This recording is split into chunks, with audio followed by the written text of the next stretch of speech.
सध्या देशभरात गाजणारं एक हाय प्रोफाईल प्रकरण म्हणजेच पुण्यातील Kalyani Nagar Porsche car hit and run प्रकरण। पुण्यातील कल्याणी नगर भागात वेदांत अग्रवाल नावाचा 17 वर्षाचा मुलगा मद्यधुंद अवस्थेत पोर्शे कार 200 ते 240 किलोमीटर प्रति तास या जीवघेण्या वेगाने चालवत होता आणि त्याच्या या हलगर्जीपणाचे बळी ठरले अनीस अवधिया आणि अश्विनी कोस्ता। अनीस आणि अश्विनी दुचाकीवर कल्याणी नगर भागातील रस्त्यावरून जात असताना भरधाव वेगाने असलेल्या पोर्शे गाडीने त्यांना उडवलं आणि या तरुणांचा जागीच मृत्यू झाला। या घटनेला अनेक फाटे सुद्धा फुटले। हे प्रकरण आता वेगवेगळे वळण घेत आहे, परंतु अशाच अनेक हिट अँड रनच्या घटना महाराष्ट्रात घडल्या ज्यांनी संपूर्ण देश हादरला होता। आज आपण या क्राईम रिपोर्ट मध्ये अशाच देश हादरवणाऱ्या महाराष्ट्रातील टॉप 5 हिट अँड रनच्या घटनांचा आढावा घेणार आहोत। नमस्कार, मी कृपा सपकाळ आणि तुम्ही पाहताय न्यूज अनकटचा crime report episode. Hit and run प्रकरण क्रमांक 5, दिनांक 30 जानेवारी 2010, ठिकाण मरीन लाईन्स मुंबई, आरोपी नुरिया हवेलीवाला। मुंबईतील कुलाबा परिसरात राहणारी नुरिया मुंबई सेंट्रल मधील पब मध्ये दारू पिली, गाडीत बिअरच्या बाटल्या भरल्या आणि आपल्या घरी निघाली। आपल्या वडिलांची होंडा CRV ही आलिशान गाडी घेऊन ती मरीन लाईन्सच्या दिशेने निघाली। तिच्या गाडीचा स्पीड होता 100 किलोमीटर प्रति तास। आधी तिने मरीन लाईन जवळ एका टॅक्सीला धडक दिली, तिथेच न थांबता ती पुढे निघून गेली। मरीन लाईन्सच्या इथे पोलीस नाकाबंदी होती, त्या ठिकाणी ट्रॅफिक पोलीस तपासणी करत होते। एका दुचाकी स्वाराची ट्रॅफिक पोलीस चौकशी करत होते आणि तितक्यातच दारू पिऊन बेधुंद असलेल्या नुरियाने तिथे असलेल्या ट्रॅफिक पोलिसांना आणि दुचाकी स्वाराला उडवलं। या अपघातात दुचाकी स्वार अफजल अकबर आणि एक पोलीस शिपाई दीनानाथ शिंदे यांचा जखमी अवस्थेत मृत्यू झाला, तर constable Shailendra Shinde, head constable Lalasaheb Shinde, police Naik Ashok Shinde आणि मगन गायकवाड हे गंभीर जखमी झाले। इतक्या भीषण अपघातातही ड्रायव्हिंग स्टिअरिंग खालील एअरबॅग उघडल्याने नुरिया अलगद बचावली। पोलिसांनी केलेल्या वैद्यकीय तपासात तिच्या रक्तात अल्कोहोल आणि ड्रग्सचे पुरावे आढळल्याने लोकमान्य टिळक मार्ग पोलिसांनी नुरियावर सदोष मनुष्यवध म्हणून कोर्टात खटला दाखल केला।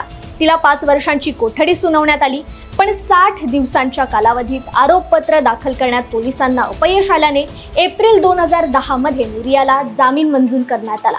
परंतु 4 जून 2023 मध्ये क्रोनिक लिव्हर डिसीजमुळे नुरियाचा दुर्दैवी मृत्यू झाला। हिट अँड रन प्रकरण नंबर 4, दिनांक 9 जून 2015, ठिकाण ईस्टर्न फ्रीवे मुंबई, आरोपी जान्हवी गडकर।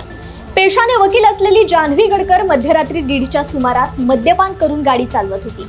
त्याच वेळी एका बाजूला सलीम सबुनवाला यांचा मुलगा चांगल्या मार्कांनी 10वी उत्तीर्ण झाल्याने सेलिब्रेशन करण्यासाठी हे परिवार बाहेर हॉटेलमध्ये जेवायला गेलं होतं। जेवण झाल्यानंतर एका टॅक्सीतून सबुनवाला यांचा परिवार घराकडे निघाला, पण नियतीने डाव साधला आणि ईस्टर्न फ्रीवेवर चेंबूर परिसरात जान्हवी गडकरच्या ऑडी कारची धडक या टॅक्सीला बसली आणि या धडकेत सलीम सबुनवाला आणि सय्यद हुसेन यांचा मृत्यू झाला।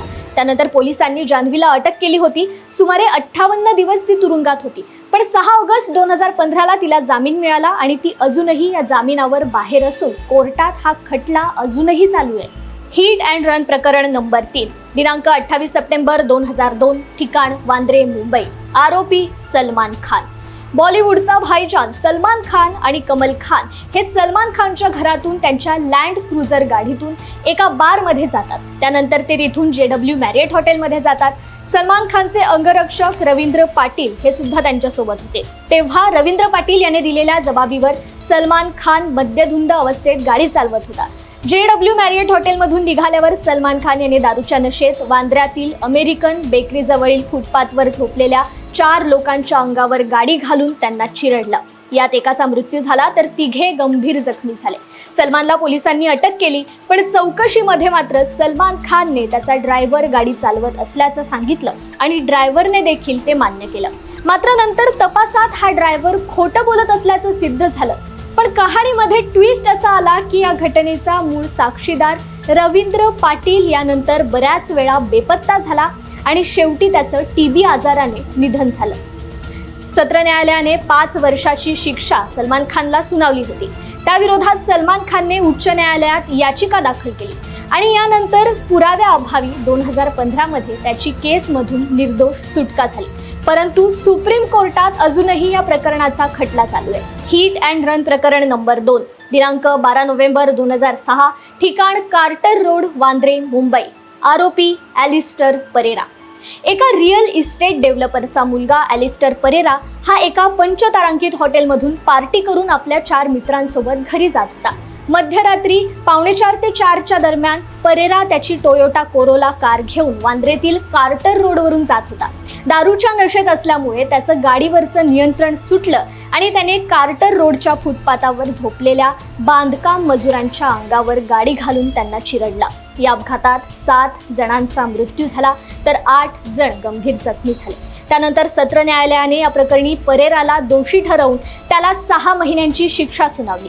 त्यानंतर मुंबई उच्च न्यायालयाने या शिक्षेत बदल करून ती 3 वर्षांची केली.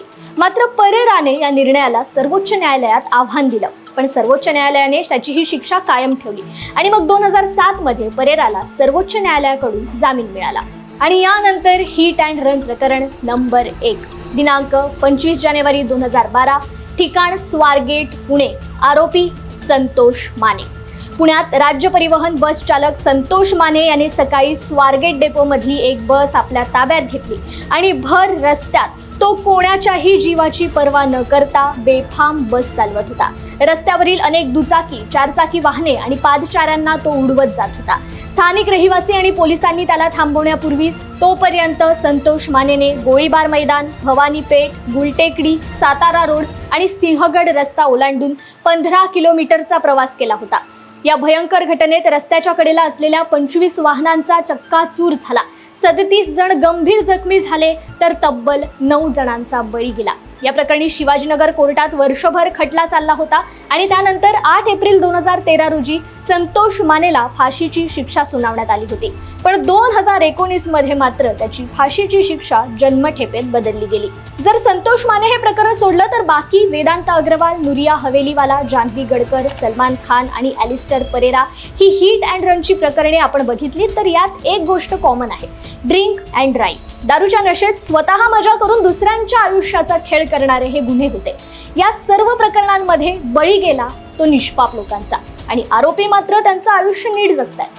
हे सर्व ऐकून मनात एवढाच प्रश्न येतो की आपली न्याय व्यवस्था खरंच कुठेतरी कमी पडतीये का? सध्या सुरू असलेले वेदांत अग्रवाल हे प्रकरण सुद्धा वेगवेगळे वळण घेते. कुठे आरोपीला बर्गर पिझ्झा खायला दिला जातोय तर कुठे आरोपीचे ब्लड सॅम्पलच बदलले जातात. आणि एका बाजूला या अपघातात मृत झालेल्या अनीस आणि अश्विनी यांचे आई वडील मात्र फक्त आणि फक्त न्याय मागतायत. हे प्रकरण आता कोणतं नवीन वळण घेत आहे याकडे संपूर्ण देशाचं लक्ष लागून राहिलंय. तत्पूर्वी आजच्या क्राईम रिपोर्ट एपिसोडमध्ये आपण इथेच थांबूया. तुम्ही पाहत रहा न्यूज अँड कट.